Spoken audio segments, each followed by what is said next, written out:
কাঞ্চন পৌরসভা নির্বাচন ২৬শে জুন ২০২৪ যে বহিরাগতদেরকে নিয়ে এই বহিরাগতরা আমাদের কাঞ্চন পৌরসভার বিভিন্ন সামাজিক মানুষ, বিভিন্ন প্রতিষ্ঠিত মানুষ এবং গণ্যমান্য ব্যক্তিবর্গ, দলীয় নেতৃবৃন্দ সবাইকে তারা হুমকি দিচ্ছে যে আমার প্রতিপক্ষ যিনি আছে তার নির্বাচন করার জন্য।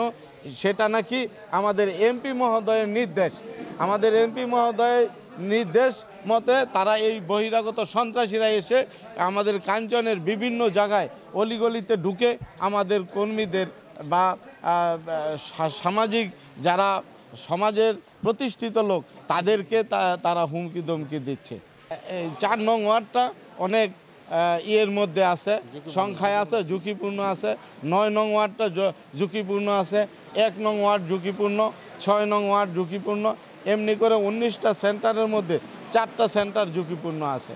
আমি নির্বাচন কমিশনকে বলবো, আমি পুলিশ সুপার মহোদয়কে বলবো, আমি ডিসি মহোদয়কে বলবো, আমি ইউনো মহোদয়কে বলবো যেন আমাদের এই কাঞ্চন পৌরসভার নির্বাচনটা যেন শতভাগ ফেয়ার করা হয়।